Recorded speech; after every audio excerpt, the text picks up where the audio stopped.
History will not give the Jewish people another chance. Tonight on Frontline, Benjamin Netanyahu at war. He is at war. He's under siege. In conflict with the President of the United States. It's not going to happen. Everybody knows it's not going to happen. I've never seen a foreign leader speak to the president like that. Outrageous.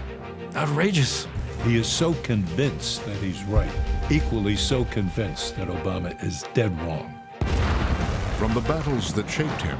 Palestinians were fed up, so everything unravels. And boom, it explodes. And his political rise. The country's political system was superheated. He was able to translate the horror of suicide bombers into political power. An epic story of Israel, America, and the life of Benjamin Netanyahu. Frontline is made possible by contributions to your PBS station from viewers like you. Thank you. And by the Corporation for Public Broadcasting. Major support for Frontline is provided by the John D. and Catherine T. MacArthur Foundation, committed to building a more just, verdant, and peaceful world. More information is available at macfound.org. Additional support is provided by the Park Foundation, dedicated to heightening public awareness of critical issues. The John and Helen Glessner Family Trust, supporting trustworthy journalism that informs and inspires. The Ford Foundation, working with visionaries on the front lines of social change worldwide at fordfoundation.org. The Wincoat Foundation. And by the Frontline Journalism Fund, with major support from John and Joanne Hagler.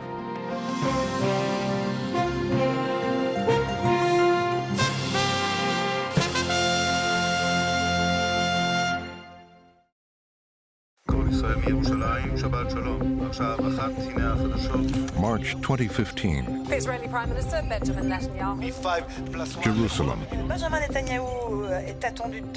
At the Prime Minister's residence, Benjamin Netanyahu was determined to stop President Barack Obama's nuclear deal with Iran. Benjamin Netanyahu has accused the US and others of giving up. Prime Minister has a messianic notion of himself as a person called to save the Jewish people.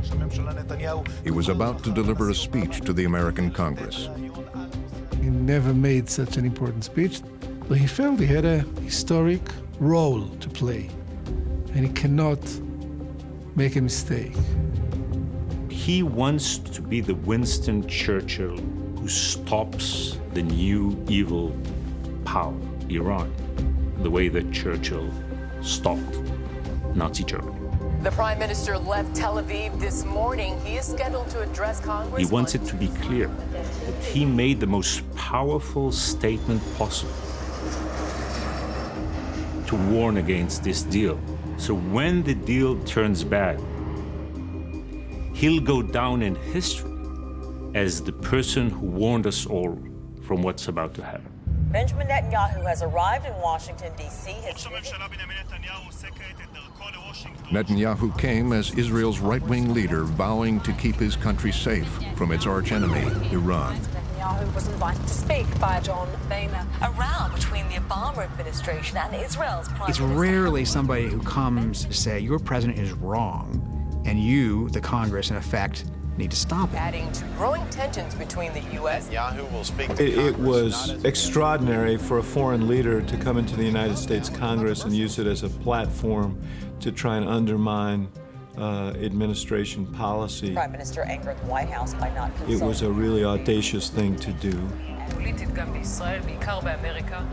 He's definitely willing to sacrifice Israeli-U.S. relations in order to do what he thinks is proper to fight off the Iranian challenge.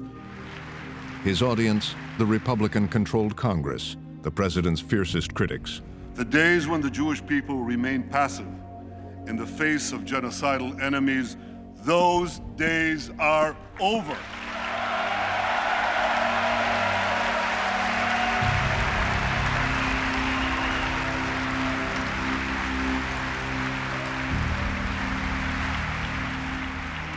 We must always remember The greatest danger facing our world is the marriage of militant Islam with nuclear weapons. There was no other time when the Israeli Prime Minister let himself be so deeply involved in American politics, redrafting American politics against the American president. America's founding document promises life, liberty, and the pursuit of happiness. Iran's founding document pledges death, tyranny, and the pursuit of jihad. Netanyahu did an end run around President Obama today. Thank you, America. Thank you. With even some Democratic supporters of the president calling the speech powerful, and Netanyahu did not mince words about U.S.-led nuclear talks with Iran to bring relations between Israel and the White House to a new low. President Barack Obama's anger was no secret. They seem to hate each other. This was the height of the White House's animosity towards Netanyahu. I think they viewed this almost as a usurpation, as a coup d'etat, and they were livid. It was a direct attack on his foreign policy legacy. He very much wanted to recast the United States as a friend of the Islamic world.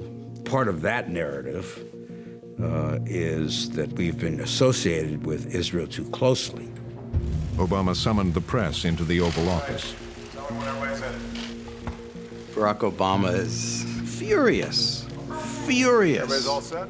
It's a humiliation for him. It's a humiliation in the midst of a very delicate negotiation with Iran. And the alternative that the Prime Minister offers is no deal, in which case Iran will immediately begin once again pursuing its nuclear program. The president was angry. He thought this was an affront. Without us having any insight into what they're doing. And it was deliberate, and he wasn't going to try to make nice and pretend it wasn't what he thought it really was. All right. Thank you, guys. It clearly reveals a degree of dysfunction on both sides. This, in some respects, was a train wreck waiting to happen, even from the beginning. For Benjamin Netanyahu, the clash with the American president was only the latest in a lifelong battle.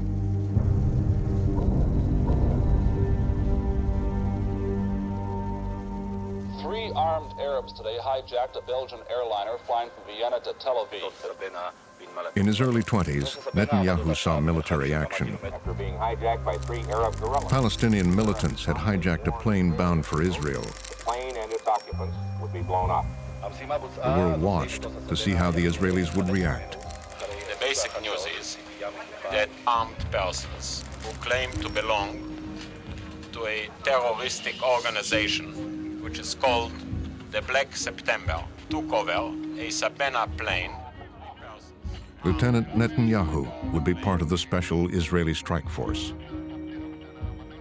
Mr. Netanyahu was a member of the Sayeret Matkal unit, which is it's like Navy SEALs. It's the fabled unit of the Israeli army. It's the one that anybody wanted to belong to. Netanyahu and the others dressed in airport mechanics' white overalls. The decision was to act as mechanical and technicians, who is coming to take care about the airplane. Quiet. And then they penetrate very quick into the airplane. Yes, they're shooting. They're inside the aircraft. Suddenly, they burst through the doorways and escape hatches, guns blazing. Passengers leaped from the plane while the Israelis dueled with the hijackers. Netanyahu charged to the front of the plane. Gunned down the male hijackers, captured the Arab women, and freed the passengers. This was an unbelievable success. 2 of the terrorists dead and some of the Sayeret Matkal team injured, including Benjamin Netanyahu, who was injured in his hand because of his friend's bullet that was fired in the wrong direction. But, minimal cost. The passengers, and many of them Israelis, got a jubilant welcome as they trooped into the airport building. In the days after the raid, Netanyahu received praise from Israel's president. I think there was this element of a rite of passage for Netanyahu to be in such a unit. There was nothing grander than being in Sayeret Matkal. He had earned full-fledged Israeli status, essential experience for a young man who spent his formative years in America.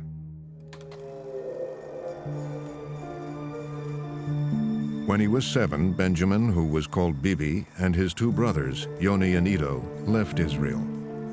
He spent some of his best years in the United States, and Netanyahu truly admires America, the American culture, the American language, everything about America. He attended elementary school in New York, high school in suburban Philadelphia. He picked up flawless American English. He's so American. When you have a conversation with Netanyahu where it really gets engaged in it, he switches from Hebrew to English. The move to America was not voluntary. Bibi's father believed he was forced to leave Israel because of his strident right-wing politics. Ben-Zion Netanyahu did not get tenure at the Hebrew University as a historian.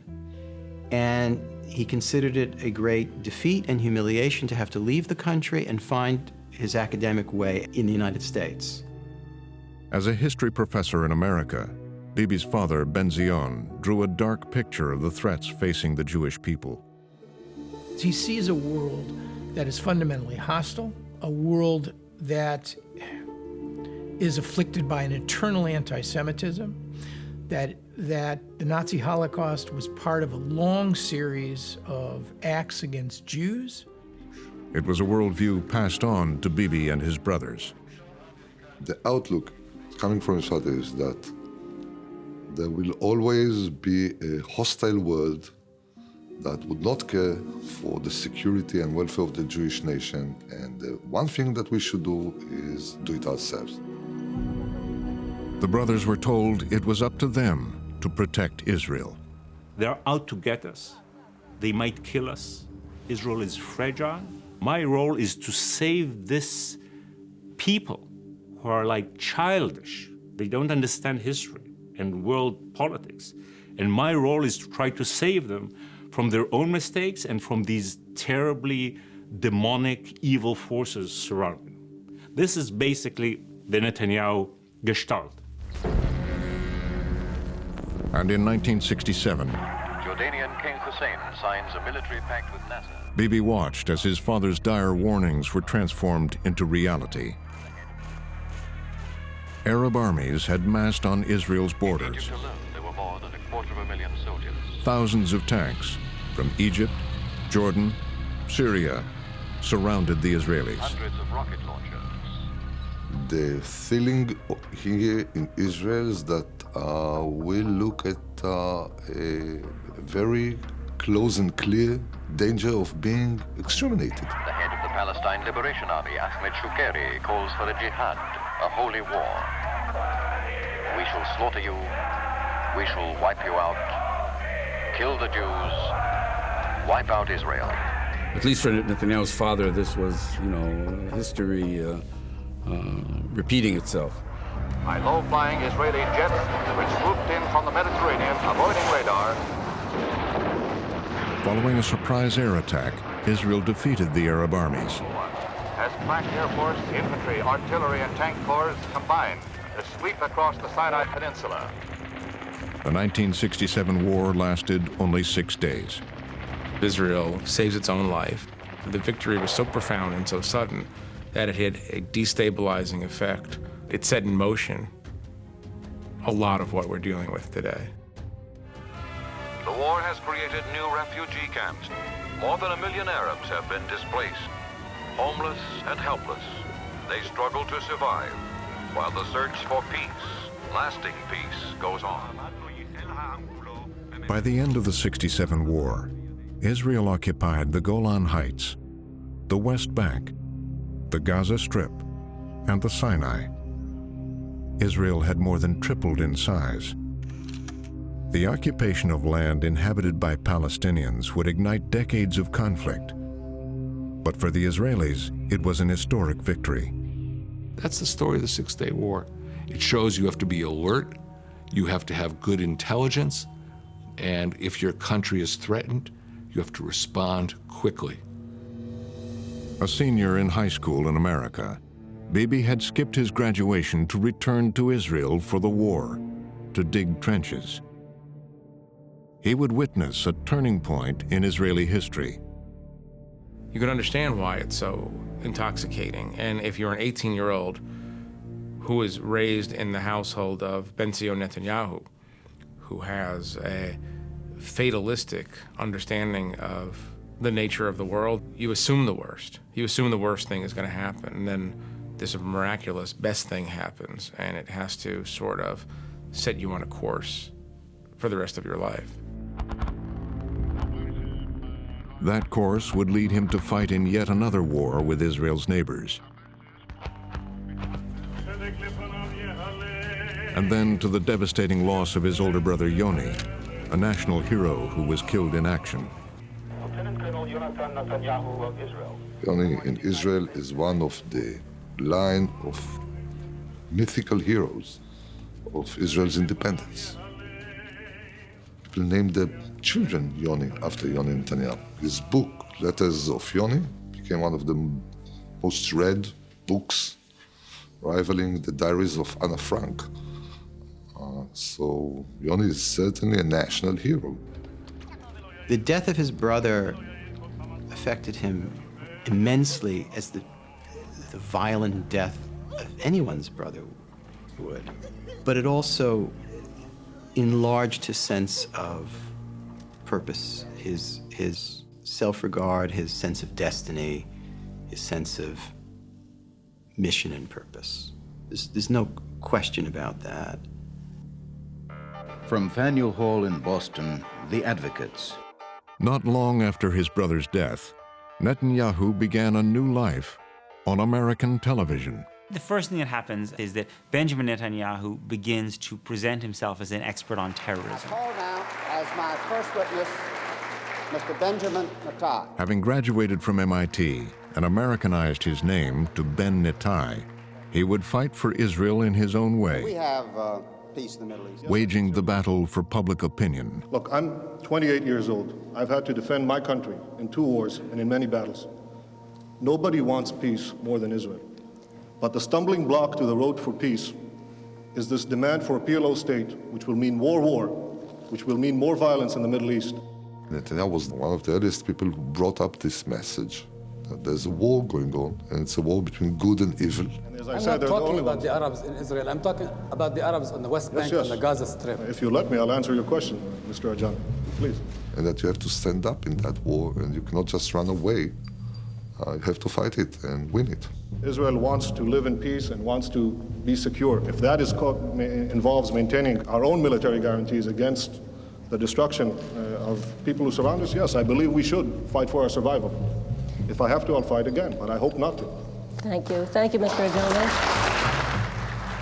By the 1980s, he was appointed an official spokesman at the Israeli embassy in Washington as Benjamin Netanyahu.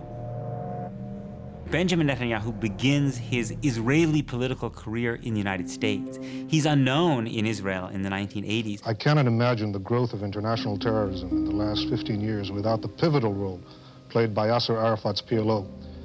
What we are doing is trying to stop this kind of terror from spreading. The idea of Bibi being a performer on television goes way back.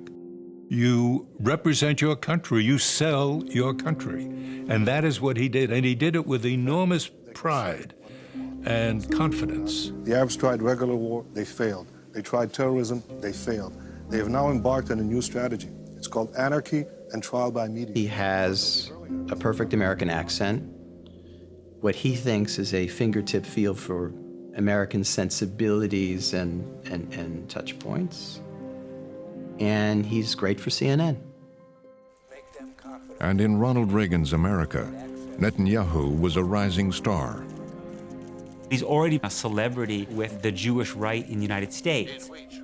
He cultivated from the outset Jewish rich people, Jewish millionaires, who would pay almost any sum at the time to be near him and to sort of get a whiff of his what's it called, stardust. Diplomats here were gathering a short time ago for their third At age 34, Netanyahu was appointed Israeli ambassador to the United Nations. He became Israel's chief defender against criticism of its ongoing occupation of the West Bank and Gaza. was in action immediately. What the Security Council is doing is sending a very clear message.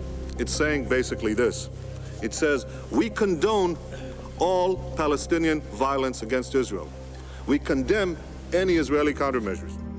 That's what he was built for. That was what he was designed for. It was Reagan's America, 1980s, terror is the danger, and at the heart of the Netanyahu worldview is seeing Israel as the fortress facing forces endangering Western civilization. During that period, In 1988, Netanyahu resigned. He returned to Israel to build his own right-wing political base. Preparations are underway. We expect to see the president shortly. For what he called an historic and honorable compromise. By the early 1990s, Netanyahu's hardline politics were out of fashion.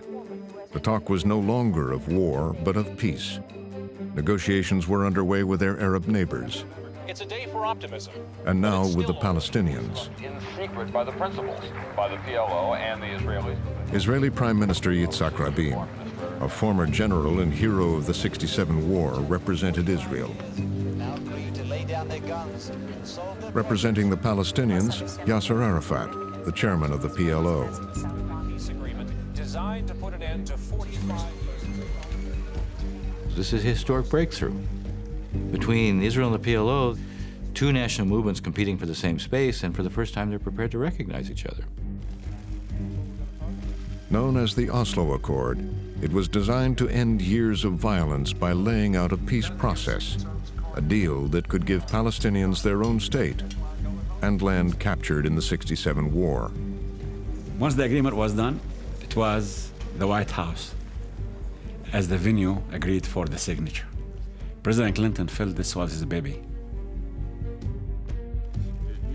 But that day, things were tense. To the last minute, there were issues. Rabin is insisting that Arafat can't come in anything that looks like a uniform. We're telling Arafat, you can't come with you don't bring a weapon. He's always had a pistol. You don't bring a weapon to the White House. Then at a point, the president looks at Rabin and he says, you're going to have to shake his hand. And Rabin looked like someone had punched him in the stomach. And he stood there for a moment. This is a man he considered a terrorist all his life. And he said to Clinton, okay, but no kissing. So we then went down to the Oval Office, and we worked out maneuvers with Clinton of how if Arafat liked to kiss, usually 3 kisses, and we worked out sort of football, basketball maneuvers of how Clinton could step in various ways. If Arafat made a lunge toward Rabin, how Clinton could break them up.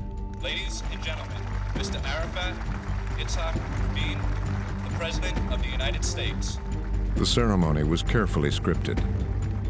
There were speeches, the signing of the Oslo Accord, and all eyes were on Arafat and Rabin. Rabin is very uneasy. The idea of personally shaking hands with this guy is physically difficult for him. He couldn't hide his feelings, and that comes through. The first agreement ever signed between And then the handshake. and the State of Israel. An image that would become iconic. These hands that shook knew nothing but to shoot. The trigger, the bullets, the bombs, the fight. And the question to me is, can this handshake lead to the culture in the minds of Palestinians and Israelis that coexistence is possible, that peace is possible, to live and let live?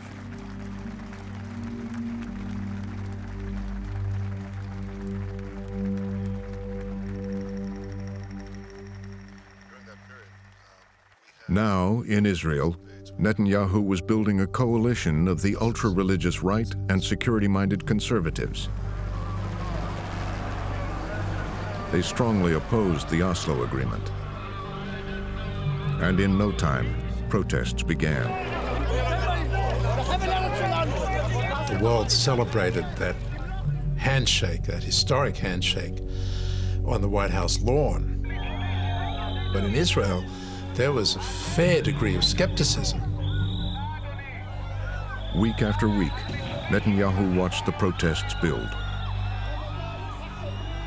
The people on the right in Israel were not happy about the Oslo process.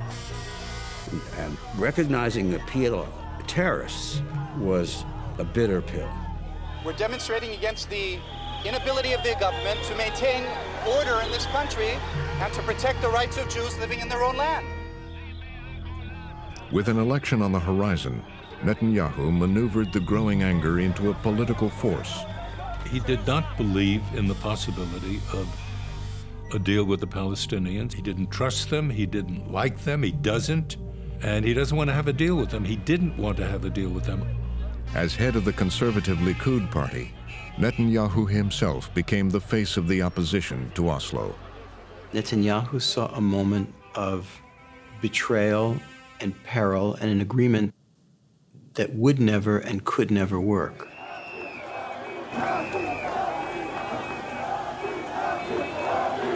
There's a really ugly character to it.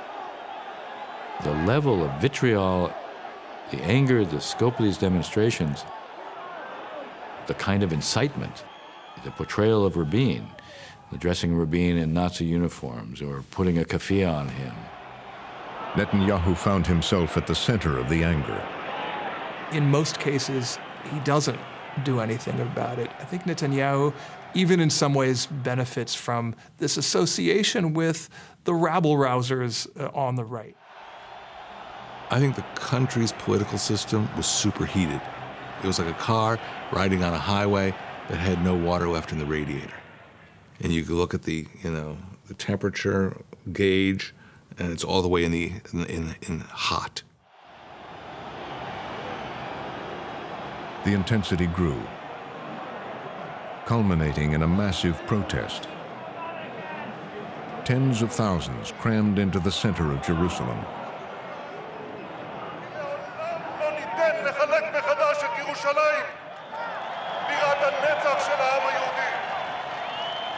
He was genuinely outraged, but he knew how to channel that outrage, and that coincided with his rise to power. In Netanyahu's conservative Likud party, there was concern about the growing tension in the crowds that night.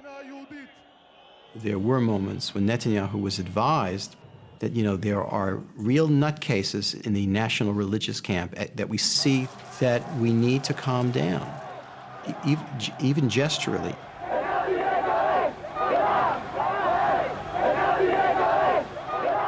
Netanyahu never did that. He never did that, to his enormous discredit.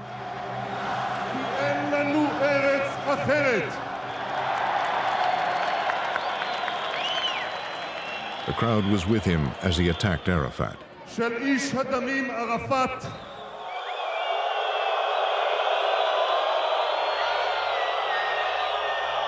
And then the government of Yitzhak Rabin. אני אומר כאן לממשלת ישראל שמתרפסת בפני האיש הזה. אני אומר לה בשם הציבור הגדול הזה. אנחנו כאן כי לעולם לא ניתן לחלק מחדש את ירושלים. All Likud leaders, especially Benjamin Netanyahu, they have used very strong language against Prime Minister Rabin. אנחנו פה כי יש לנו רק ירושלים אחת ולשמור עליה. They didn't use any kind of condemnation against the violence that was starting to take place. Netanyahu would later say he never saw the ugliest moments that night. Throughout Israel, the anger boiled over.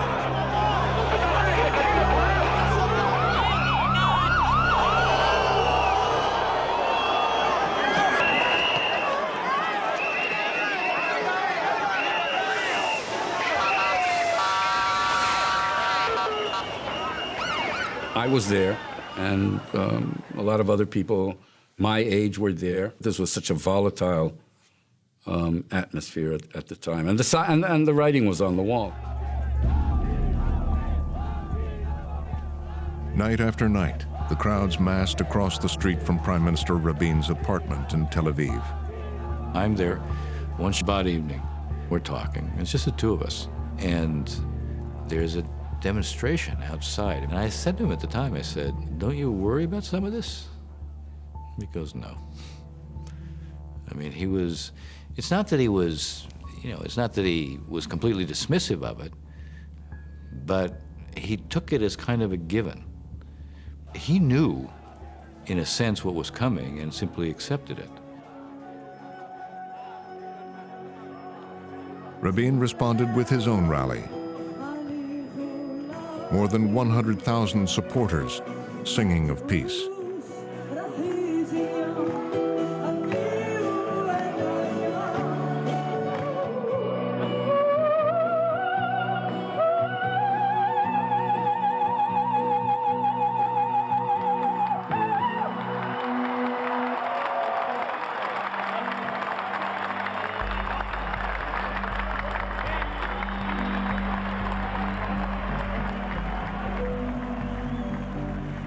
Then, as Rabin was leaving, that's him coming down the ramp. The man in the blue t-shirt approached. 3 shots from behind. The Israeli Prime Minister Yitzhak Rabin, the architect of the Middle East peace process, has been assassinated. The assassin, a right-wing Israeli Jew, Yigal Amir. Truly shocking news from the Middle East tonight. Israel's Prime Minister Yitzhak Rabin has been assassinated. Evening spent dreaming of peace turns into a national nightmare. Outside the hospital, the crowd began to chant, "Bibi is a murderer."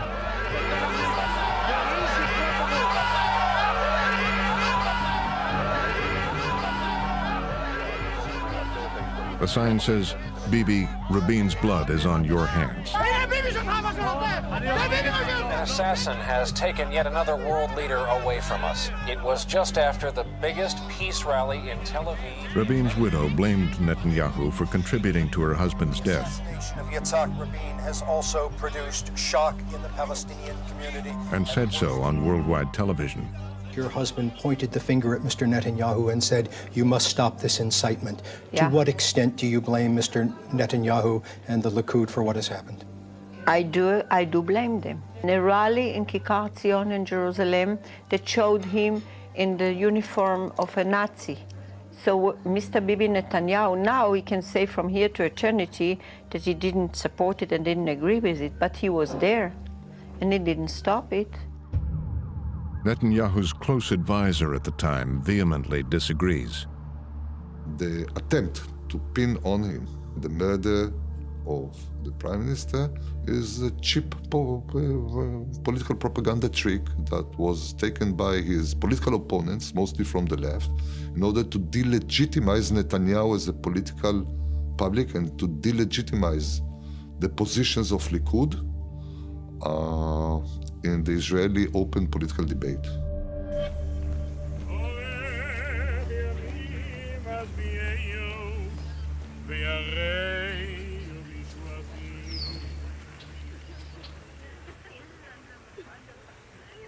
As the nation mourned, Bibi Netanyahu talked about the political costs of Rabin's death.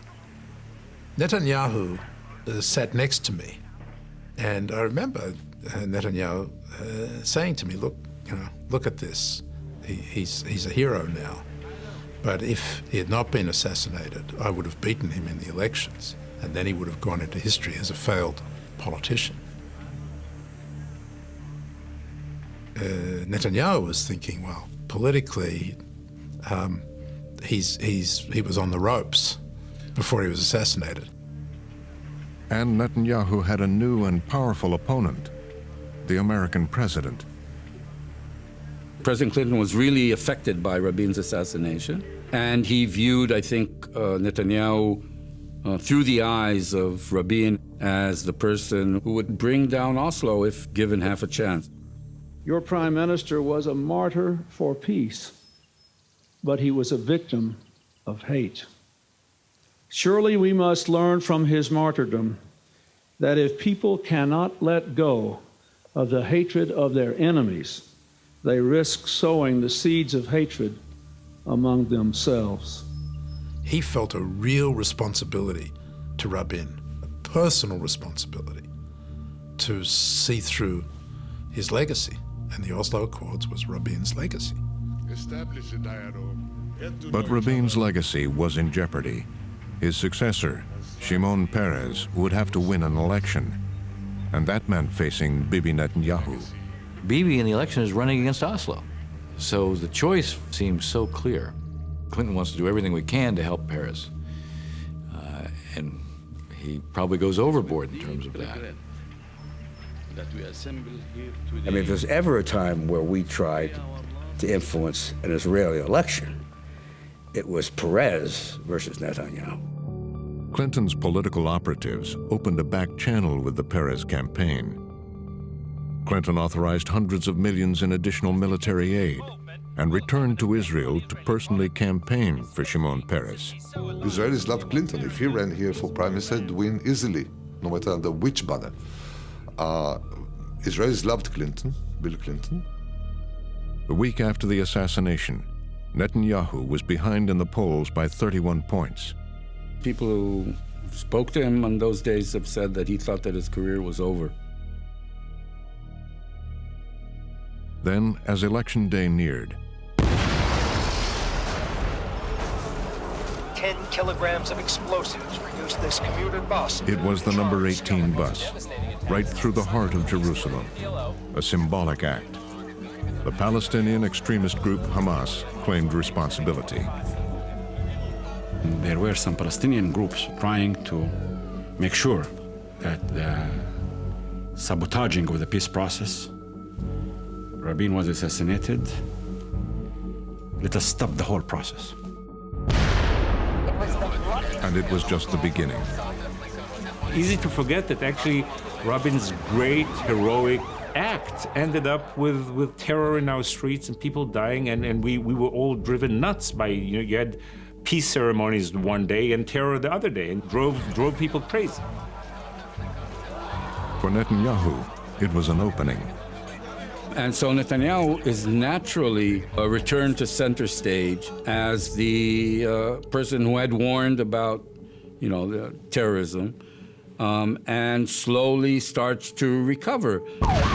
This morning, the sound of sirens again interrupted the morning commute. 6 days later, the number 18 bus again. He's combed the hellish wreckage. Victims were hurled from the demolished bus. Only body parts could be recovered. Over 9 days, 4 bombs, 59 dead, hundreds injured. Could not believe the morning news. Another bloody Sunday. A suicide bomber has once again blown up a city. And Israelis lost faith in the process, in that process. One of the slogans that came from grassroots was, "This peace is killing us." Peres, go home, screamed these Jews opposed to the peace process.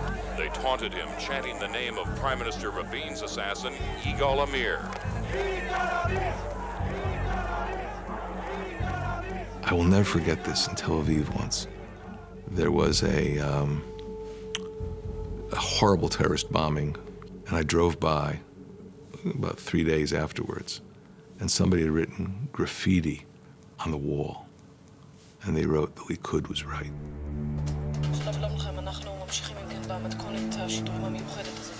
Netanyahu started to climb in the polls. He was able to speak to the masses and translate the horror of suicide bombers into political power and say, I will be able to solve this. I am strong. I come from a military background. I have the experience and the spirit to stop suicide bombers.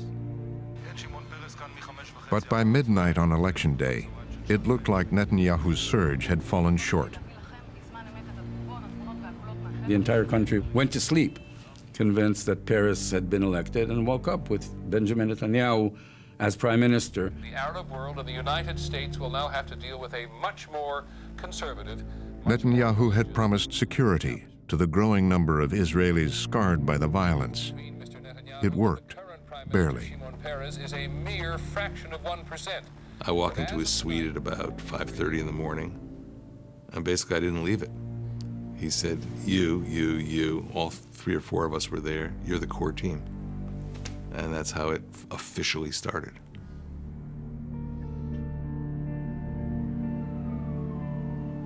Netanyahu is on his way to the United States for his first visit since becoming Israel's prime minister. Benjamin Netanyahu's dealings with the President of the United States will be of intense interest among Arabs who have already begun. Just over 1 month later, Prime Minister Netanyahu was at the White House. President Clinton and Prime Minister Netanyahu will hold a joint news conference after they Waiting, alone, for a face-to-face meeting with Bill Clinton.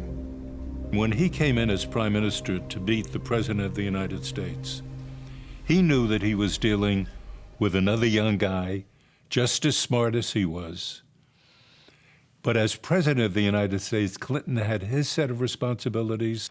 Netanyahu, as an Israeli leader, has his responsibilities, and they were in collision. They were of very different minds. Bibi had just been elected. The president had intervened against him. There was a kind of, not a very good way to start a meeting. Behind closed doors, Clinton would demand Netanyahu continue the Oslo peace process and personally meet with Yasser Arafat. It didn't take long for the meeting to become contentious. He came in pretty full of himself, and he was pretty much telling the president how to deal with the Arabs. He understood how to deal with the Arabs. His sort of posture was, let me tell you about the Middle East. And he then proceeded to lecture the president on the realities of the Middle East. Here's the way it is. Netanyahu did not hold back on his feelings about Oslo. Netanyahu wanted to make clear that, even though the previous government had signed the agreement, that he had some real reservations about it. And so, I think that's why it got off to a bad start. And so, when the meeting's over, Clinton turns, he says, who does he think the superpower is?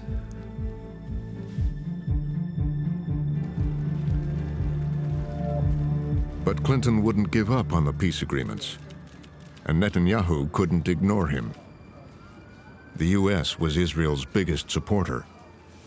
And I think there's a moment where Netanyahu has to decide, can he try to block the actual implementation of the agreement, but concede some things that Clinton was pressing for in terms of an on-camera, for instance, handshake with Arafat.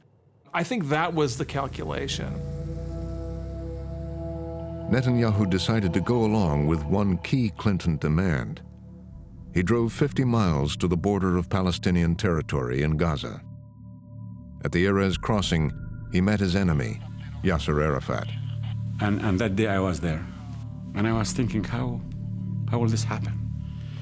I was trying to do whatever I can to make sure that if needs to, I will employ every damage control mechanism, every crisis management, everything. And it was a meeting Netanyahu had insisted would never happen. Very, very hard. Very hard. He swore he will never shake Arafat's hand. But now he was in the same room with the man he had called a terrorist. He is, in some ways, in many ways, a reality-based politician. He had to meet with Arafat. He had to work within the context that Rabin created, but he didn't want to work within the context that Rabin created. Bill Clinton got what he wanted. The handshake. Netanyahu said he feared his father would disapprove of the gesture. But once started, the handshakes just kept on coming. And he took other steps. He pulled Israeli troops out of the West Bank city of Hebron and signed a treaty agreeing to further implement Oslo. But close observers say he was slow-walking the peace process.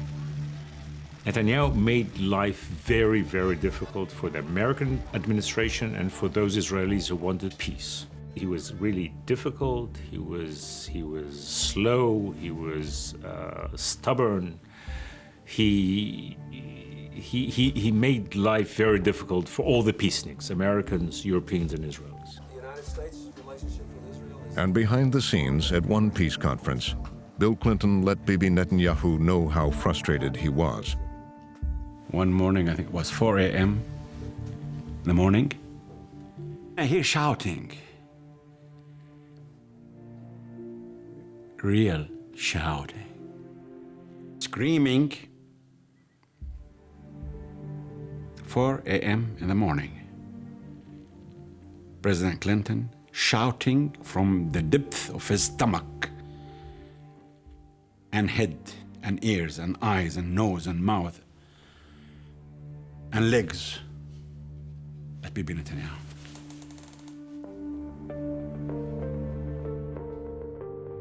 Erekat and others say Bibi's maneuvers could be maddening.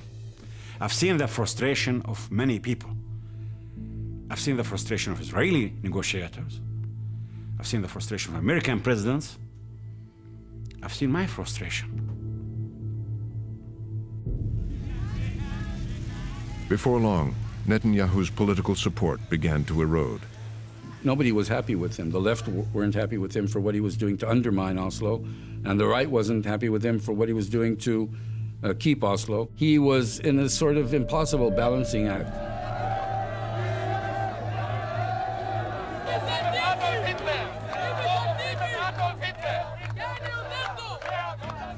At that point, the Prime Minister's conservative base folds.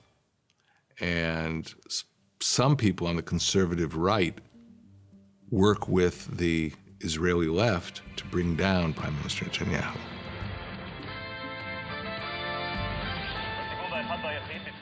By election night, it was clear Netanyahu was headed to a decisive defeat, to Ehud Barak. I remember that night of elections. You know, it was a total disaster. He stood up and said, "I'm taking time off from politics." And I remember saying, okay, I'm not going to see him again. Israelis and Palestinians in a last-ditch pitch for Middle East peace. Full summit at Camp David, a summit the Clinton administration Now, with Netanyahu out of the picture, Bill Clinton tried to personally push through a final peace deal. Summit that's been declared make or break, and that seems to be At very Camp much David, he brought together Yasser Arafat and Israeli Prime Minister Ehud Barak for the high-stakes negotiation. But coming to any agreement proved elusive. Barak made a far-reaching offer, I think, went further than he was planning to do. But for Arafat, it was unacceptable. And he said, if I accept this, you want to walk behind my casket? That's what he said. Among the most contentious issues, the future of Jerusalem.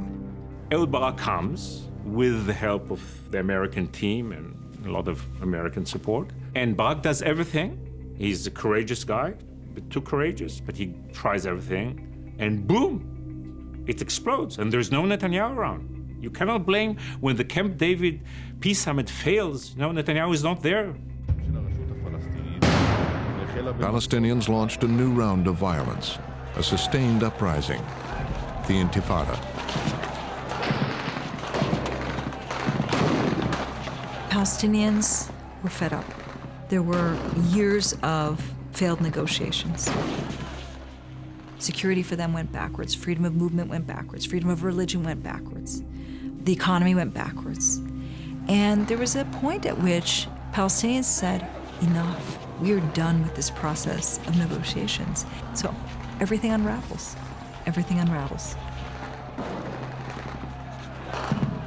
Amid the turmoil, Netanyahu worked at rebuilding his political support and found a receptive audience. The conclusion on the Israeli right certainly is this is what you get for weakness. This view spreads from the Israeli right really rather more broadly in Israeli society, the view that there's no partner for peace. To his supporters, the continuing violence seemed to be evidence that Netanyahu should be returned to power. We warned beforehand that this is exactly what's going to happen. If you put yourself to be in a situation that the other side sees you as such a weak leader, the result is not going to be reconciliation. It's not going to be an historic shift, metamorphosis of the Palestinians. It's going to be war.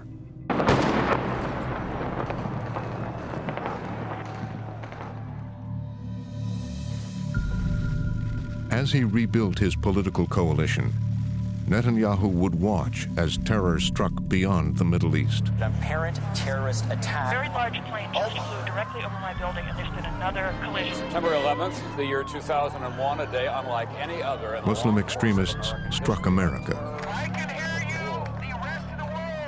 A new American president used rhetoric that would resonate with Netanyahu's view of the world. There's no neutral ground in the fight between civilization and terror, because there's no neutral ground between good and evil, freedom and And in slavery. Israel, the violence continued as even more efforts at peace collapsed. Another suicide bomb, more violence and death. By 2008, Netanyahu was on the rise. One Israeli airstrike hit the home of a Hamas member. Once again the head of Likud Protesting Israel's continued military incursion. and preparing to run for prime minister. The political culture has shifted. In fact, he is one of the main political forces that's helped move the entire Israeli political spectrum to the right. He is a great politician, and he has understood the DNA of the Israeli public. He understands that you have to look him in the eye and you have to say, I'll keep you safe. By that summer, he was ahead in the polls. And as his advisors began to prepare for the future, they say they were worrying about a different election. In America, it looked like the Democrat might win.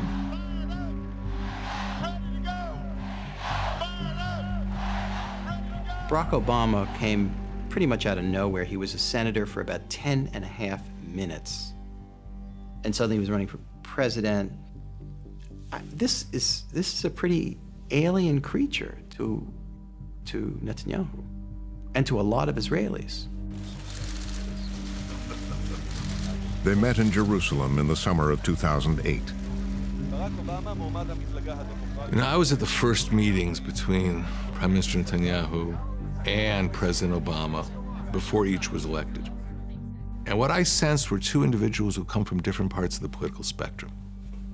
One, very liberal in his foreign policy assumptions. The other, conservative, national security oriented. And Netanyahu himself was concerned. I happened to be on a reporting trip in Jerusalem, and I went into the coffee shop at the King David Hotel. There was one other person there, and it was Netanyahu, sitting in a corner by himself reading newspapers. There was one thing in his mind. Who is this guy, Obama? Who is he? What is he really like? And he wanted very much to point out to me, as if I didn't know it, that Obama's middle name was Hussein, and that his father was a Muslim. What kind of objectivity could this man bring to bear on Israel? I, Barack Hussein Obama, do solemnly swear. It's the inauguration day of the nation's first African-American president. Hundreds of thousands of people. The new American president's first moves would do little to reassure He Netanyahu. spoke of no less than remaking America. In his inaugural address, Barack Obama reached out directly to Muslims. To the Muslim world, we seek a new way forward based on mutual interest and mutual respect. He very much wanted to break, certainly with the Bush legacy from the Iraq War, and maybe the longer legacy of America's estrangement from the Arab world, from the Muslim world, as he would call it. On his first day in office, he set a new tone. His first phone call to Yasser Arafat's successor, the Palestinian President Mahmoud Abbas. He started off by sending the right signals to Palestinians. And I found that very sincere, because he didn't need to make that phone call. Later, his first television interview, he chose an Arab TV network. I have Muslim members of my family. I have lived in Muslim countries. My job is to communicate the fact that the United States has a stake in the well-being of the Muslim world. It is my privilege to come here. And he decided to send a signal to Palestinians and Israelis. He wanted to restart the peace process. As history shows us that strong and sustained American engagement can bridge divides and build the capacity that supports progress. I think Obama really believed in 2009 he could sit down with rational people and come up with a rational solution. All we have to do is get them together, and of course we can settle this thing. We all know it can be settled. I can be the one to do it. Obama had built his political career on his ability to bridge differences. The history of Obama is a belief in his own ability to bring people of disparate views and cultures and backgrounds together to solve difficult problems. Blacks, whites, Hispanics. In his 20s, Obama had started his political education in Chicago, not long after the city had elected its first black mayor, Harold Washington. Have joined hands to form a new Democratic coalition. Washington's election really is Chicago's version of the civil rights movement. And like the larger civil rights movement, it is an alliance in many ways between African Americans and a lot of progressive Jews. As a candidate, Obama forged an alliance with the city's powerful progressive Jews. Obama identifies with the Jewish community as the community that stood with the African American community in those very difficult fights back in the 60s. Newton Minow and Judge Abner Mikva were two of his closest Jewish supporters. He bonded with these leaders in the Jewish community here because they shared this powerful commitment to social justice work. And my father describes Barack Obama as having a Yiddish neshama, right, a Jewish soul. The man has been surrounded by Jewish influences, the law professors, the law colleagues, the fellow community organizers, his early backers in Chicago. And he has a vision of an idealized Israel. Israel's, this chance to get it right, to build a nation state, but to do it right in a progressive way. He would be elected with more than 70% of the Jewish vote. Many of them shared his belief that Israelis and Palestinians could sit down and resolve their differences. By and large, their politics was liberal, progressive, and that extended not only to their views of, say, social policy in the United States or any other issue, but also having to do with Israel. It was a vision that was very much at odds with what Benzion Netanyahu had taught his son. What Obama is admiring in the Jewish tradition and in the Jews that he knows is exactly what Netanyahu fears. It is the sense that Jews have this instinct towards making the world better that may make them, in Netanyahu's eyes, too idealistic to deal with the actual threats that they really face, especially in a place like the Middle East. The deeper clash here is really, if you wish, like between two versions of Judaism. One is the universalist, liberal, progressive Judaism, and one is the under siege fortress Judaism, which Netanyahu is all about. And now, as president, Obama sought to make those progressive ideals a reality, doing what no other president had done, creating peace between Israelis and Palestinians. I think in a lot of ways, The president and the people around him were caught up with Obama being a transformative figure. They were caught up in the moment that he represented such a transformation, such a change, and that in itself had a kind of power, and it created a kind of leverage. And I think it created a set of expectations about what they could produce as a result. To help bridge the differences between Israelis and Palestinians, Obama turned to veteran conflict negotiator George Mitchell. Just 48 hours after he had been inaugurated as president, he said to me, "I'm serious about this. I want to do something, and I want you to go there right away as an indication of my seriousness." I said, "Well, I can't leave tonight." I said, "Because I've got to go home and pack a bag." But I left a couple of days later.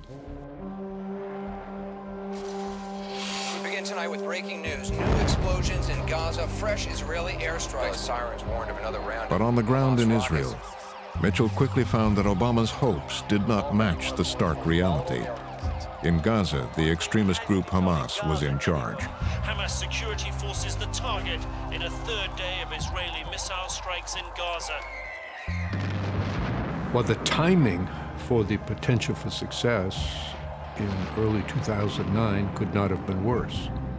President Obama was sworn in just 4 days after the war in Gaza between Israel and Hamas had come to a conclusion.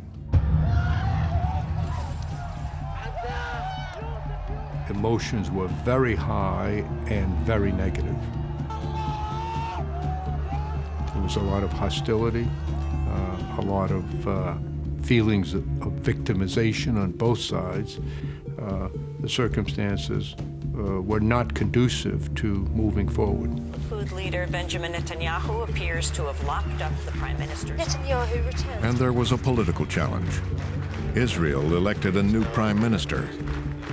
Now Barack Obama would have to deal with Bibi Netanyahu.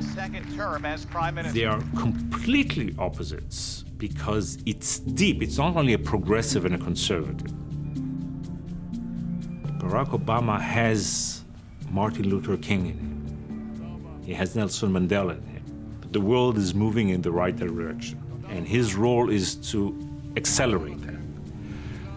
And Netanyahu is profoundly a pessimist, profoundly a pessimist. So it's not only the clash between the progressive and the conservative, it's a clash between the optimist and the pessimist. At the White House, the president's staff were anxious about Netanyahu's victory. Chief of Staff Rahm Emanuel, a veteran of President Clinton's clashes with Netanyahu, warned Obama.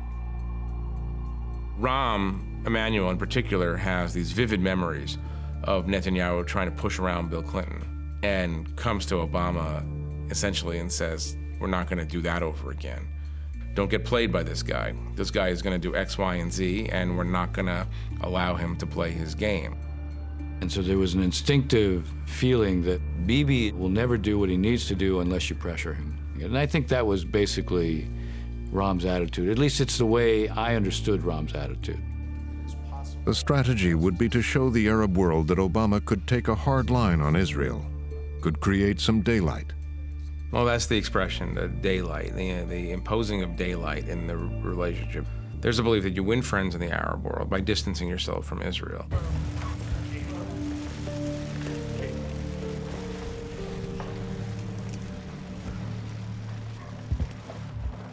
That May, Prime Minister Benjamin Netanyahu arrived at the White House. All right, everybody. Just tell me when everybody's set up. Great.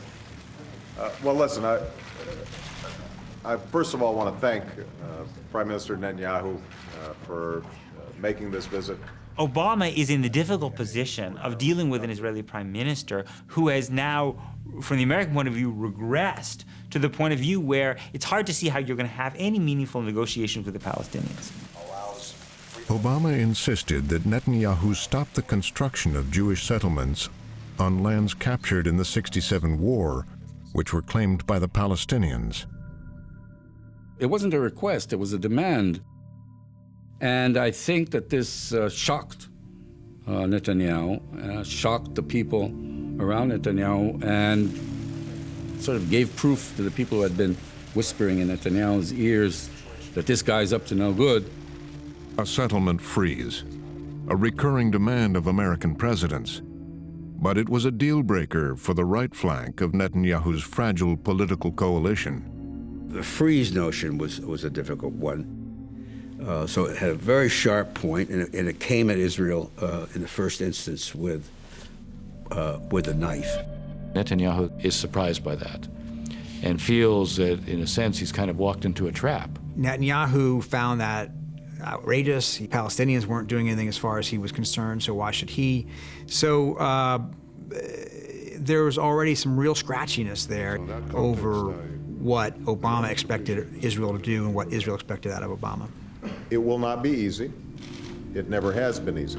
And in front of the press, Obama doubled down, making the demand in public. Saying publicly what I said privately, that settlements have to be stopped in order for us to move forward. That's a difficult issue. I recognize that. But it's an important one, and it has to be addressed. For Netanyahu, his first meeting with the president couldn't have gone worse. I think Netanyahu recognized in Obama suddenly a person who was hell-bent on setting up a Palestinian state. They were better behaved than before. And I remember him coming back from his first meeting with President Obama. Something that tells him that it's going to be a different president. A super intelligent lawyer who is probably a brilliant, brilliant man.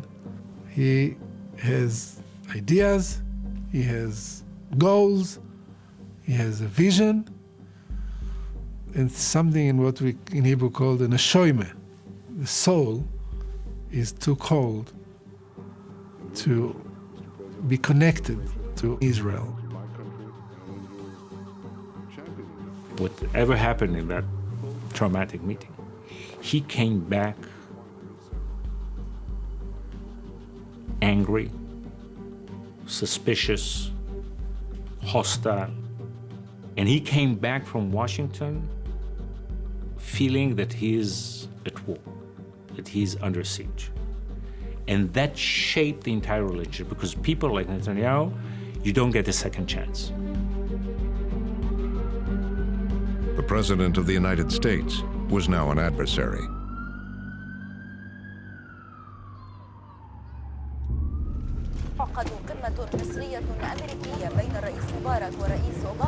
President Obama today delivers one of the most important speeches of his young administration. 2 weeks later, A major speech to reach out to the Muslim world. the Obama campaign to win the hearts and minds of the Muslim world continued. The president turns his attention to a much larger Arab audience in Cairo and beyond. The speech was to try to reset relations with the Muslim world and send a message that the United States was not anti-Muslim. Ladies and gentlemen, the President of the United States. During his first days in office, he had signaled a change in tone. With the Netanyahu meeting, he had tried to show he could get tough with Israel. And now in Egypt, he would personally make the case. And he believed that he could make an overture to the Muslim world, and the Muslim world would believe him.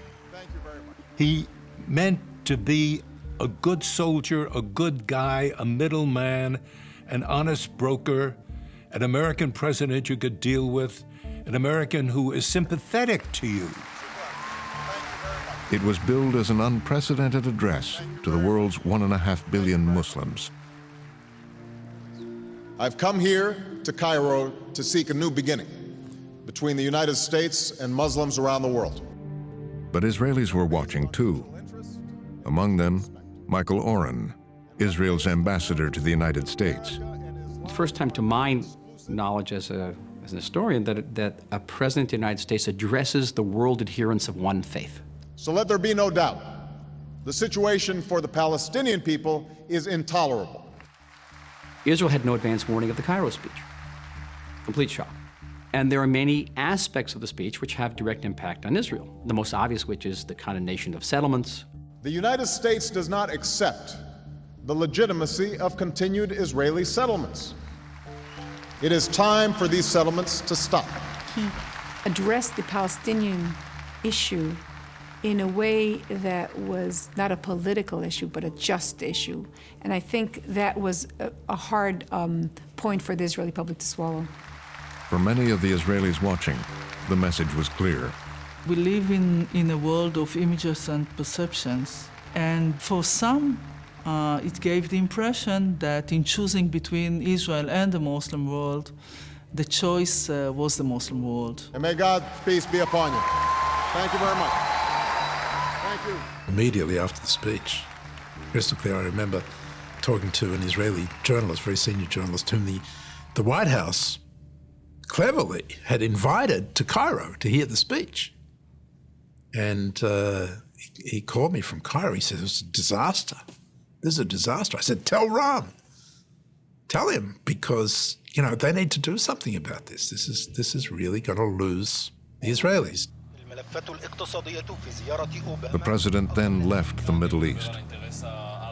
To the surprise of many, he did not stop over in Israel. Soaking it in, the message of President Barack Obama's historic speech in Egypt. Worse than anything, while he was there, a 45-minute plane ride to Israel, he didn't stop there. He just went on his way. The Israelis were insulted. I mean, you're coming into the neighborhood. Can't you drop for coffee? We're just so close. I mean, Cairo, Tel Aviv, come on, say hello. We'll be nice to you. Not only go through all the details. Don't forget, he went to Turkey, Saudi Arabia, Egypt. He didn't go to Israel. For Israelis, the combination of not visiting and this speech sent them a very strong signal that he didn't like them. If we do nothing. The decision to skip Israel had been advocated by the president's senior foreign policy advisors. Ben Rhodes and Dennis McDonough strongly argued against going to Israel because it would look like business as usual. And if he was going to show it was different this time, he had to act in a way that was different this time. He had to break the mold. That was the reason. Deputy National Security Advisor Ben Rhodes insists it was the right move. I've lived in this job for 7 years and have learned repeatedly that you're damned if you do and damned if you don't. Frankly, I see it as a lose-lose proposition. Whatever we were going to do was not going to be the right thing for this particular Israeli government. Other Obama advisors now admit it was a mistake. I personally think it would have been wise had the president gone on to Israel from there and made a comparable statement of reassurance. I regret that. I think if we were to do that all over again, I think we should have added a stop there. Netanyahu capitalized on Obama's decision not to stop in Israel. Netanyahu is the first Israeli prime minister, in a way, to run against an American president, to sort of go to his base and say, you got to vote for me because I can keep this American president at bay. Right-wing newspapers fanned the flames, increasingly portraying the president as an enemy of Israel. The messaging has been consistent, that this guy is a danger to us, and the only thing stopping him from having his way with Israel is Benjamin Netanyahu. Obama's reputation took a hit. Just 6% of Jewish Israelis said they considered him pro-Israel. Obama is very unpopular in Israel, and he's the first American president in a very long time to be very unpopular. We talked about how popular Clinton was. That's not the case for Obama. Once he lost the Israelis, he couldn't move the Israelis because he didn't have the trust that Clinton had. Netanyahu figured out that he had the backing of his people, the backing of his government. He was perfectly comfortable to stand still. President Obama immediately dispatching his special envoy, George Mitchell. Mitchell visits Israel. His envoy, George Mitchell, has been sent to Israel in hopes of breaking... Despite the obstacles, Obama sent his envoy, George Mitchell, to Israel 19 times over 2 years. Mitchell says that he will be going back to the region in the next few days. Hundreds of meetings. Envoy George Mitchell has been It was tough going. many times. Neither side was ready to do a deal. Back again in Israel. Mitchell gave up. He submitted his letter of resignation in 2011. I withdrew. Mitchell is holding I concluded that the level of mistrust between both societies made it highly unlikely that they would be able to overcome that level of mistrust and reach agreement. The president had lost his point man, and his Middle East policy was in trouble. The president asked his staff for a report card about how well they had done on executing on the 2009 speech, and it was basically a series of D's and F's. They had done an extremely poor job. And there was mounting criticism by Jews in Israel and America. You know, I remember a time when I worked in the White House, and I went to find the president, and he was just staring at, especially he's very contemplative. I said, "What's on your mind?" And he said, "You know, I think I'm the closest thing to a Jew who's ever sat in this office. You know, I feel very close to the community, and it hurts to be depicted somehow as hostile to the community. It bothers me."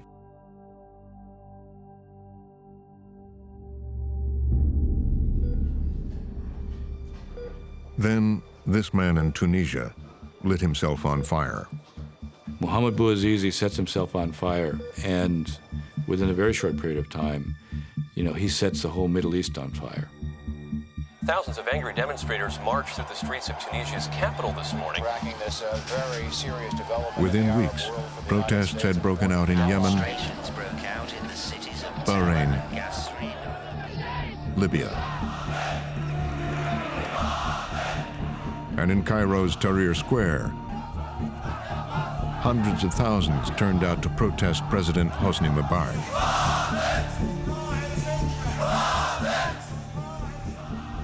At the White House, President Barack Obama watched the protests on television. When Obama sees these insurrections in North Africa and the Middle East, he is very excited by them. Now suddenly, it looks like the forces of history are in the squares, not in the presidential palaces. And now the president wants to be on the right side of history. For 3 decades, Mubarak had been an American ally. The Arab street is rising up against these dictators. And I think Obama faced this moment, this decision. Obama is very enthusiastic about what's happening in Tahrir Square, more than many people in his own cabinet. And he wants to put America on the side of that. The president decided to get involved. He would tell Mubarak to leave. I mean, I was with him in the Oval Office when he does this phone call to Mubarak. He was trying to nudge Mubarak in a certain direction, and Mubarak was in a state of complete denial. Mubarak is telling the president, "You don't understand, I understand my people." And in front of the cameras, Obama repeated his demand. Good evening, everybody. Over the past few days, the American people have watched the situation unfolding in Egypt. What is clear, and what I indicated tonight to President Mubarak, is my belief that an orderly transition must be meaningful, it must be peaceful, and it must begin now. Thank you very much. He had issued his ultimatum. In Israel, Netanyahu expressed amazement at what Obama had done.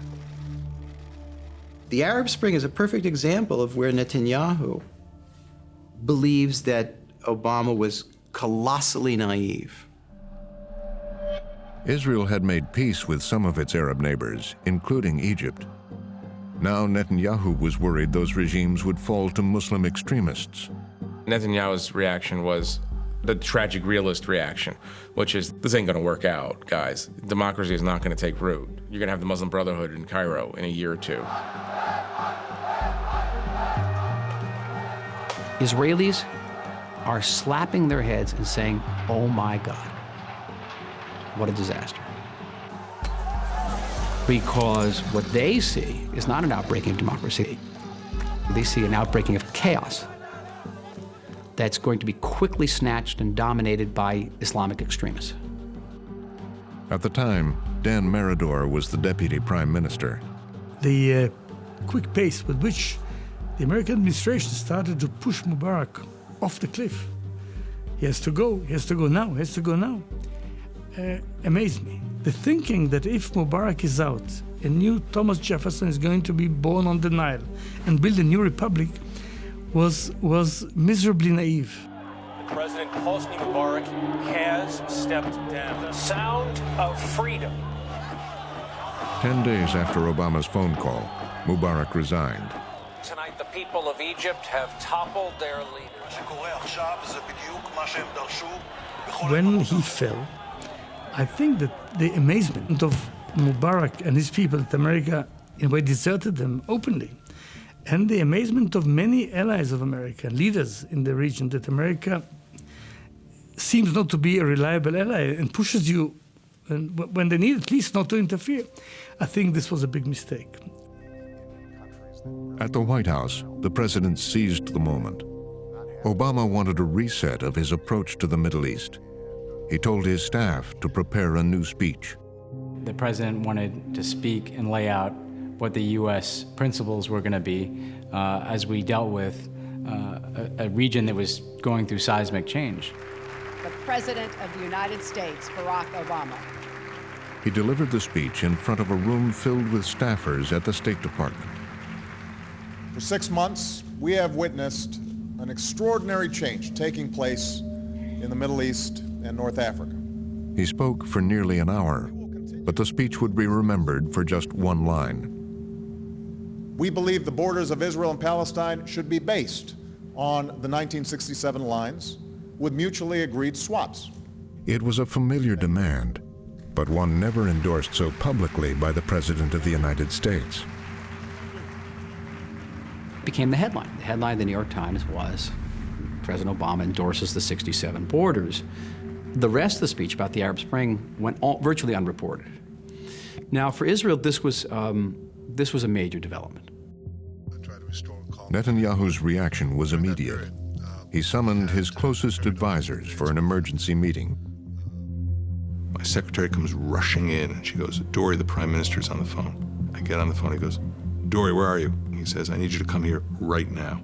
I walk into his office where his desk is, and he's surrounded by his top advisors. He's on a speakerphone to Secretary of State Hillary Clinton. And while I won't go into what was said in detail, I'll just say roughly, he was not happy. What set Netanyahu off was that the president had made any mention of Israel's borders before the '67 war. Everyone says, go back to June 4th, 1967, as if that will solve all the problems. Here's the problem. June 4th, 1967 were not lines of peace. Those were lines of war. A noose of death was placed around Israel in those June 4th, 1967 lines. The White House had not briefed Netanyahu. And as it turned out, he was planning a trip to Washington the next day. From Netanyahu's point of view, he was convinced that this was an attempt to ambush him, embarrass him, and put him in a situation where, the president was, from Netanyahu's point of view, weakening Israel's negotiating position by declaring a stance on the 67 lines. And so he was furious about it. When Netanyahu landed, his ambassador could tell there would be trouble. I'd never seen him like that coming out of the plane. There was no smile, there was no wave. And you can almost imagine steam coming out of his ears. His team of advisors tried to calm it down, but he had things he wanted to say to the president. At the White House, Obama and his top advisors had heard from Hillary Clinton that Bibi was angry. The president asked me, why did Bibi react so negatively to the speech? And I said, because he was surprised by it and he felt he was being put in a corner. You were trying to jam him in front of his own constituency before he came here. But one of the president's top advisors says Netanyahu overreacted. If you look at the principles that we identified, the notion of 67 lines with mutually agreed swaps is not at all a controversial idea. That's been the basis for every negotiation that has neared a resolution over the history of this conflict. Just as in their first meeting, the press was summoned. All right, everybody set up? All good? Let me first of all welcome once again Prime Minister Netanyahu. And I want But this time, Bibi Netanyahu would lecture Barack Obama, taking a hard line on the peace process. It's not going to happen. Everybody knows it's not going to happen. And I think it's time to tell the Palestinians forthrightly, it's not going to happen. I've never seen a foreign leader speak to the president like that, and certainly not in public. And I've certainly never seen it happen in the Oval Office. Israel obviously cannot be asked to negotiate with a government that is backed by the Palestinian version of Al-Qaeda. You're watching President Obama there with his face in his hand, and you can tell it's not going over well. This is his house, and to be lectured in his office rankles. It cannot go back to the 1967 lines, because these lines are indefensible. Watching it unfold, Chief of Staff Bill Daley. Bill Daley is standing next to me, and he's going, outrageous, outrageous.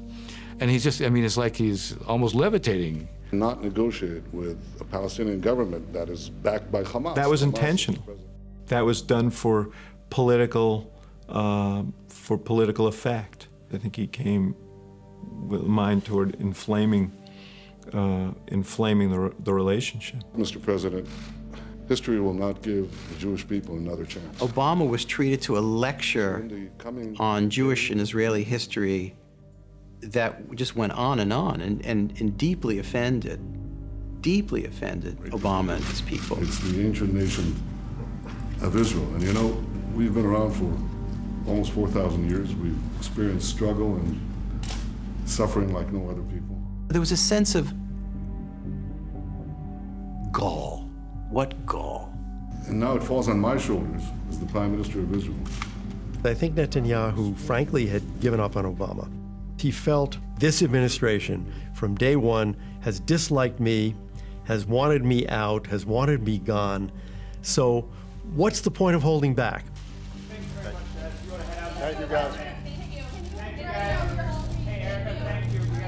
The decision was made to come directly at us. I mean, imagine the President of the United States going to Jerusalem and saying things like that next to the Prime Minister. I mean, it was a fairly dramatic moment. The president had a choice: try to push Netanyahu even harder or walk away from the peace process. I think Obama realized at that time that the price that he was paying for trying to ram something down Netanyahu's throat that Netanyahu didn't want to have rammed down his throat was not worth, it wasn't worth it for him. With the president's re-election campaign looming, the Obama White House was keenly aware of the political costs of confronting Netanyahu. The Obama people didn't want to give the Republicans a weapon by having open fights at this point with Netanyahu, because it becomes a talking point. You know, this is a president who's not supportive of our great friend Israel. How can he do this to our great friend? They were looking to negate that as an issue that might come out or be used by the Republicans against them. Israel's prime minister telling President Obama exactly what he thought of the The president's Palestinians, who had once cheered Obama's election, now watched with disappointment. His approach has been to send signals, but to never follow up his signals with actual action. He didn't back up his statements against settlements with actual actions and saying to the Israelis, you have to make a choice now. Do you want these settlements, or do you want the money that we give you every year? It's always just been one signal after another signal after another signal. And this is an area that deals well with signals. This is an area that requires concrete action. Indeed, under Obama, the United States has continued to provide Israel with as much as $3 billion a year in military aid. Netanyahu had stood up to the American president. The peace process was on hold. Now he could focus on an issue he believed was more pressing: the fear that Iran was building a nuclear weapon. Bibi Netanyahu has said 1,000 times, if once, that Iran not only is an enemy of Israel, but would literally use those nuclear weapons against us. Never again are we going to put ourselves in a position of allowing an outside force to use overwhelming power to kill us, to try to wipe us out. It's not going to happen. we are thinking Iran, a regime which represents the extreme Islamic ideology that would not accept our right to exist at all, that denies the Holocaust, trying to achieve a nuclear weapon, I mean. And in meeting after meeting, Netanyahu's military and intelligence services delivered the bad news. We're seeing Iran racing ahead to produce the fissile material necessary for nuclear weapons. They had not only low-enriched uranium, but they were starting to pile up more and more bombs worth of low-enriched uranium. And we could see that month after month, that number was getting higher and higher. His defense minister, Ehud Barak, once a rival, was now on his side. Iran, Barak said, was entering the zone of immunity. The zone of immunity was that place on the timeline after which the Iranian nuclear sites are going to be immune from Israeli firepower. There were a number of clocks ticking. One clock was the rate at which Iran was enriching uranium. Another clock was the rate in which they would complete the enrichment and move underground, at which point it'd be too late.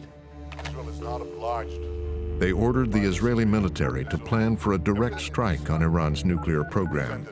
The first 3 months of 2012, everything was ready. Huge military buildup, including land bases in other countries, intelligence cooperation, advanced weaponry.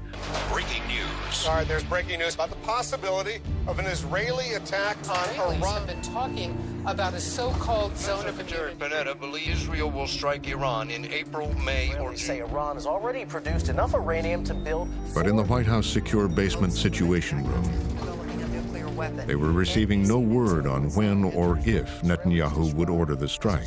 Are mounting tonight that Israel is ready to attack Iran. Communications had broken down between the president and prime minister. The American military planners were assuming every night, you know, when they went to sleep, that they would wake up to an Israeli attack. The Israeli government certainly looked like they were practicing an attack. They did a military exercise in which they flew from Israel out over the sea, exactly the distance you would have to go to hit Natanz and the other major nuclear sites in Iran. And that really set off a lot of alarms in the United States. As the tension mounted, the president's top advisors warned that an Israeli strike could ignite a war in the Middle East. Any military action would have precipitated, in our view, a much broader conflict with Iran. Iran would have been likely to respond with proxies, and that likely would have led to a chain of events where the United States is at war with Iran. You can imagine, Israel attacks Iran in order to do damage to its nuclear program. Iran now fires missiles at Israel. There's a large casualty toll. It continues. What does the United States do? For Barack Obama, the decision to initiate a war with Iran was now in the hands of Benjamin Netanyahu. I think the president was resigned to the idea that if Israel went and attacked and then needed help finishing the job or protecting itself, that there wasn't any real choice, that the president of the United States was going to go in and help.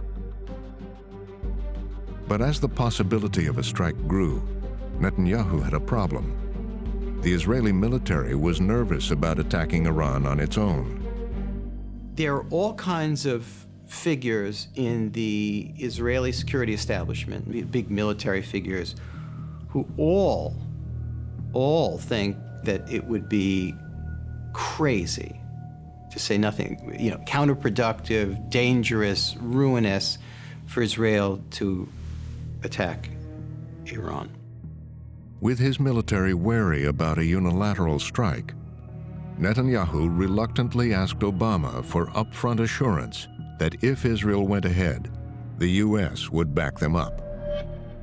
What Netanyahu wants is either a green light or a yellow light to go bomb the Iranian program. And the knowledge that if the Iranians retaliated against Israel, Obama would be right with him to get into that conflict. And Obama wasn't going to give him that. Employment is in such difficult shape right At just this time, the president's re-election campaign was beginning. President Obama's approval ratings have hit an all-time low. Obama is under 50% approval. In the early going, he was in trouble. No president has been re-elected with this type of... So Netanyahu decided to take his argument for striking Iran directly to the American voters. We've seen his approval ratings on the economy dip to Netanyahu had his maximum leverage in the summer and fall of 2012. This is the point of maximum Israeli power on the issue. The White House and the president comes to believe that Bibi is using an election year to try to leverage him on the Iran issue. And if you're not going to let us go militarily, then you have to go. This morning, a special hour of Meet the Press, an exclusive network interview with a key player in the Middle East. The Prime Minister... On TV show after TV show, he urged Obama to commit to military action if Iran crossed a red line. I think it's important to place a red line before. I think it's important to delineate a red line for Iran. A red line should be drawn right here. He is so convinced that he's right on it, equally so convinced that Obama is dead wrong. And if he can persuade more and more people, America can somehow change its mind. Don't let these fanatics have nuclear. Puts enormous pressure on the president, enormous pressure on the White House. A red line for Iran, so we're not faced with... But Netanyahu's media blitz did little to persuade the president. When Netanyahu pushes Obama, it causes Obama's neck to stiffen further. And when Obama pushes Netanyahu, it sends him toward his corner. So it's all wrapped up in the dysfunction between these two men. By the fall of 2012, at the United Nations, Obama wouldn't even sit in the same room with Netanyahu. There was an attempt to set a meeting between the Prime Minister and the President in September at the UN, with both at the General Assembly, and the President won't take the meeting. Netanyahu decided to do something no other Israeli Prime Minister had done, appear to actively support the president's opponent. I understand. How are you, my friend? Good to see you. Thanks so much for making time to say hello. You're very kind. It was a remarkable scene. You've never seen an Israeli prime minister get as directly involved in a political campaign as this one. Governor Romney, Mitt, it's a pleasure to welcome you in Jerusalem. We've known each other for many decades. God, we were so young then. And for some reason, you still look young. I don't know how you do it. It's a real gamble for Netanyahu to embrace Mitt Romney the way he does. I mean, it's a relatively brazen interference, in effect, in American elections. And Netanyahu's conservative, wealthy Jewish supporters in America initiated a media campaign. The world tells Israel, wait. There's still time. The ad targeted Jewish voters in Florida. I say, wait for what? Wait until when? The world needs American strength. At the White House, administration officials said Netanyahu had crossed the line. It was, I think, pretty clear that Netanyahu was now working with the Republicans to try to defeat him. There's no doubt in my mind that he and Dermer had placed their bet on the Republicans winning in 2012. The voters vote, the counters count as the candidates and their supporters. On election night, Netanyahu watched with anticipation. Campaign 2012. We're closing in on the first results in the battle for the White House. I know for a fact that on election night, the champagne bottles, metaphorically, were on ice. They were waiting. They were absolutely convinced that the world could not fail to see things as they did, and therefore Romney would almost certainly win. This is an ABC But as the results came in, Obama won state after state. Mark the time. Here we are. Ohio is in. We are projecting the battleground. The Israeli government analysis was that Romney was going to win. You are looking at the President of the United States. Again, Obama received an overwhelming Jewish vote, 69%. And that Netanyahu was one of the last people. I mean, really last people, like midnight U.S. time on election night, to sort of say, oh, I guess he really didn't have it. He was like a Fox News bitter ender in that sense. In victory, Obama decided America would handle Iran without Israel. I think in that period, the air went out of the balloon. I think that the president has essentially written off Netanyahu. Obama wanted to talk with Iran and saw an opportunity to show diplomacy would be more effective than Netanyahu's confrontational approach. Obama comes to office on the theory that we should talk to our enemies, right? And Iran is among them. Yes, Iran is a hostile country. Yes, Iran is sponsoring terrorism, but if we don't find ways to connect with them, there's no way to counter them. And sitting down to talk to him is a rational, reasonable thing to do. Obama told his staff to engage in a series of secret negotiations with Iran, and he ordered them not to tell Netanyahu.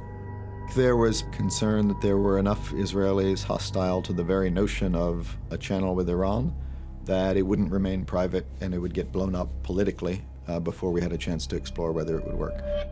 The secret meetings continued for months in the Gulf state of Oman. But Israeli intelligence soon found out, and they were monitoring the travels of William Burns and Jake Sullivan, the U.S. negotiators. Israeli intelligence learns that the United States has a secret back channel of negotiation with Iran in Oman, in Muscat. And when it learned about this, of course, Benjamin Netanyahu was furious. It was a type of an implosion. We're confronted with this reality in which our principal ally has negotiated behind our backs for 7 months with our worst enemy. Now that is hard to square. Benjamin Netanyahu sees this highly sensitive, secretive intelligence coming from Tehran. The Iranians are happy. The American delegates are making concession after concession. And it leads, I think, naturally to harshen the line against the US government and say, this is a very bad deal. You are going to make a very bad deal. Secretary of State John Kerry arrives in Israel today in an effort to bring Israel and Next stop, Israel. Just as outlines of a secret deal became public, Secretary of State John Kerry made a stopover in Israel. Netanyahu rushed to Ben Gurion Airport for a face-to-face meeting with Kerry. We felt it's ridiculous, unjustified, immoral. It's going to be more of the same and worse than the same. While Kerry waited in the first-class lounge, Netanyahu stopped for a word with the press. I understand the Iranians are walking around very satisfied, as well they should be, because they got everything and paid nothing. This is a very bad deal. And Israel utterly rejects it. Then Netanyahu headed for Kerry. He did not hold back. It was just Kerry and Netanyahu, but I was outside the room and I could hear it. I could hear it, that's for sure. He had a really strong sense of betrayal. He was furious. When Bibi gets upset, he starts screaming and pounding the table. And so it was one of those moments. But he was not done. Before leaving, Netanyahu went before the cameras one more time. This is a bad deal. A very, very bad deal. It's the deal of the century for Iran. It's a very dangerous and bad deal for peace and the international community. Later that day, Netanyahu summoned Obama's former advisor, Dennis Ross. Bibi asked me to come and see him on Friday evening at the Prime Minister's residence. So it's Shabbat evening. And I get there and I have to wait about close to an hour because he's on the phone with the president. In an emergency phone call from Air Force One, Obama tried to calm Netanyahu down and persuade him that a deal with Iran would make Israel safer. but it didn't work. As many times as I have dealt with Bibi, I had never seen him this way.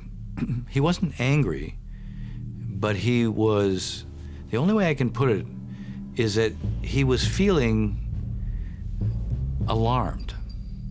Not angry, but alarmed.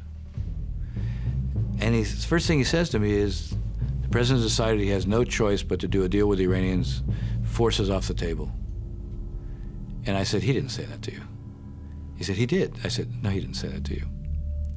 He said, he did. Netanyahu believed the Iranians would only respond to the threat of force.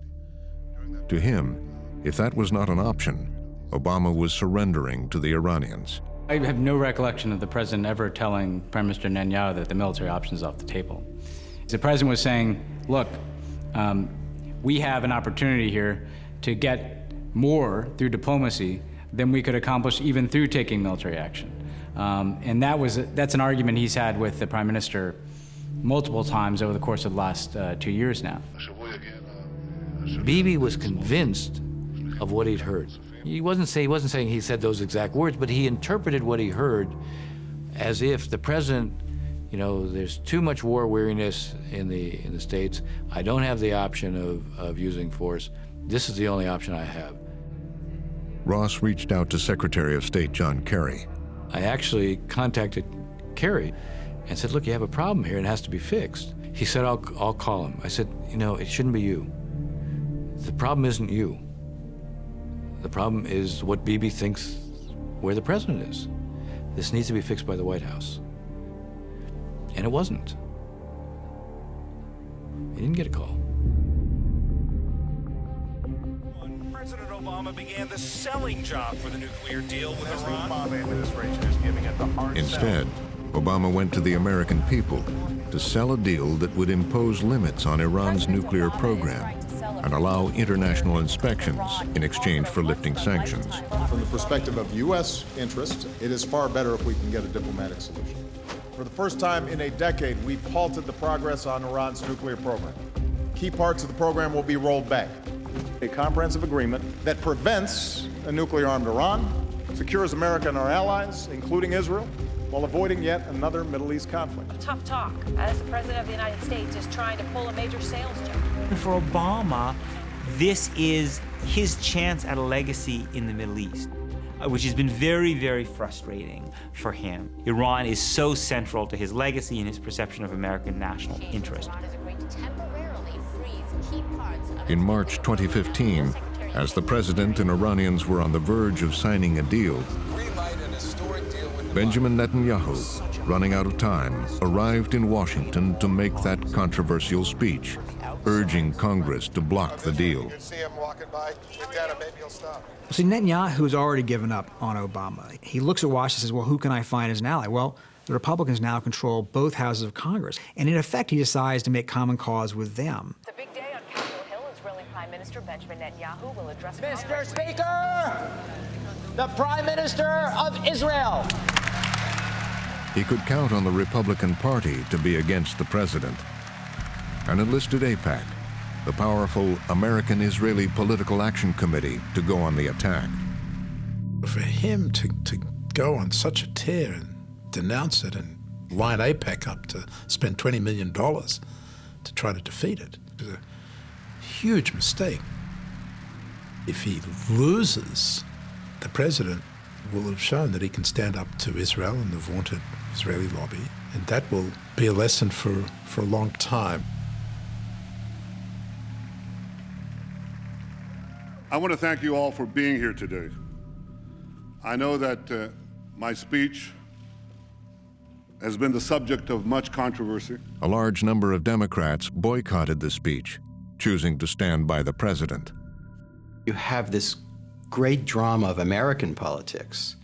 You have the drama of a Republican Congress who almost seems to want to have Bibi Netanyahu as its leader rather than Barack Obama. Today, the Jewish people face another attempt by yet another Persian potentate to destroy us. I think this is for him the fight of his life. He's no longer rational about it. a rational Prime Minister of Israel, understanding the importance of the U.S.-Israel relationship, would not confront the president on the most important agreement that he's managed to negotiate in his presidency. We must all stand together to stop Iran's march of conquest, subjugation, and terror. It was rhetoric he had perfected over decades, delivered to a receptive crowd. 26 standing ovations. But in the end, it would not be enough. May God bless the state of Israel, and may God bless the United States of America. Without the Democrats, the Republicans alone could not stop the deal. On the one issue he cared most about, Netanyahu would fail. If, God forbid, it goes bad, in 10 years' time or 20 years' time, I think that we will all go back to these years, from 2009 to 2015. And we will be deeply saddened by the fact that there wasn't the ability to rise to the challenge, to work together, to get over the bad blood, to get over the mistrust. There's been yet another attack in the violence between Israelis and Palestinians. An upsurge in violence in occupied territory and in Israel itself. In the months that followed, violence returned to Israel and the Palestinian territories. Once again pushed tensions between Israelis and Palestinians to a boiling point. You do not have an Israeli or Palestinian leader right now, or an American president, frankly, who is prepared to pay the price of what it would take to lay the basis for a conflict-ending agreement of the Israeli-Palestinian conflict. No place is safe. Every bus station, every street corner is the scene of potential attack. The president who had sought to bridge differences can do little now but watch as the conflict continues. And they're just the latest victims in a wave of violence. The great dream he has when he comes into office that he'll be the president who finally solves this, he basically tosses that aside, and he admits it. He thought that if he simply sat people down at a table that they would be reasonable and that they could figure this out, and that was just obviously not going to be the case. Israeli officials are stepping up security measures. Netanyahu had promised Israelis security through strength, Soldiers are now on patrol, setting up... but still presides over a fearful country, uncertain about its future. It was so needed that the President of the United States and the Prime Minister of Israel will work together in an intimate way. The peace process has been dead now for more than a year. The fact that this never happened, that it was all bitterness and suspicion and political boxing, it's a very sad chapter of history.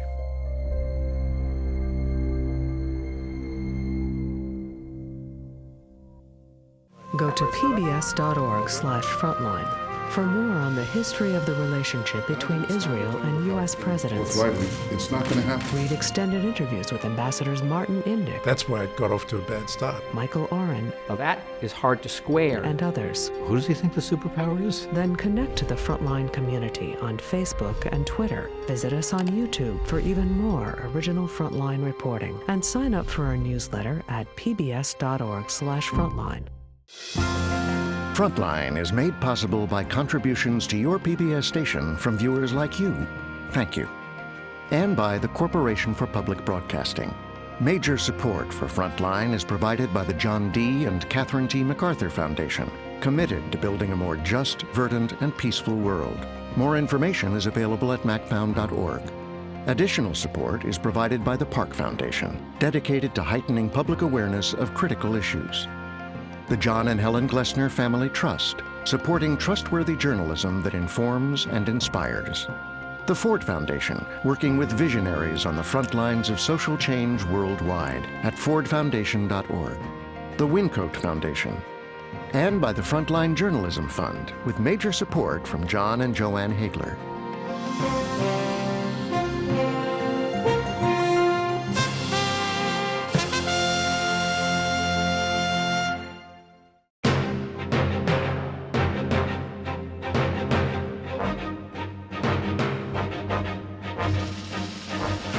on this and other Frontline programs, visit our website at pbs.org/frontline.